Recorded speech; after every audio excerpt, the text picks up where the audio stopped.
Cellular degradation. Google it and the first thing that comes up are references to the science fiction series Stargate. It may seem like a concept completely out of this world, but in this third-floor lab in Kerr Hall East, it's very much a reality.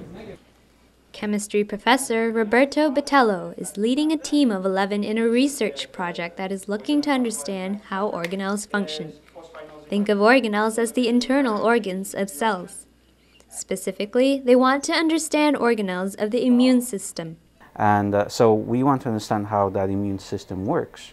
And what is that? It's again another collection of cell types, right? So we have immune cells, and many of them are, you can think of them as being hunters. They go around your body, they roam, they leak out of your blood vessels, and they actually enter the tissues and they roam around looking for infection.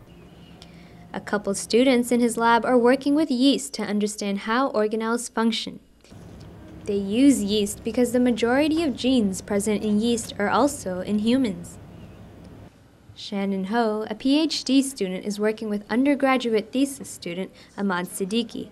They're both experimenting on yeast as a model. Working with yeast has led Botelho and the team to make discoveries about lysosomes, an organelle that contains enzymes that break down molecules. Tubular lysosomes were discovered in the 80s, but no research has been done on them since. It's been an untouched subject for decades. I mean, this is brand new stuff that, some people are working on, but it's going to be new information. And just the fact that you're working on novel ideas is really exciting. So that's, and it's your own kind of baby, right? You want it to work, you want it to produce some results. Sometimes it's frustrating, but at the same time, it is yours. So, you work that much harder to see it progress. Amra Sarek is a PhD student. She's been studying tubular lysosomes. She found that they change shape from a tiny dot to long tubes when they're exposed to bacteria. Lysosomes themselves are normally acidic organelles. They are rich in hydrolytic enzymes that break down cargo that comes in. They're basically the stomach of the cell.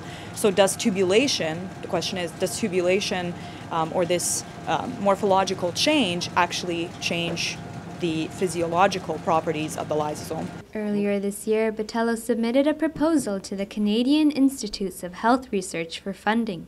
His lab received a grant of $499,225, nearly $500,000 for research for the next 5 years. But it may not be enough. Ryerson doesn't have a mice facility at the moment, but Botelho and his team were able to get access to mice labs by collaborating with Sick Kids Hospital. Botelho believes that collaboration produces better results than working alone. He keeps an open lab and intentionally has his PhD students collaborate with his undergrad thesis students.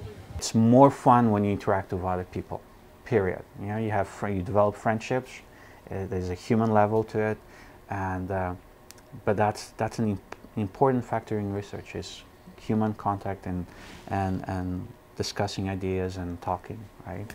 Now there are two ways of developing drugs. One, you can take millions of compounds, screen them together until you get a result.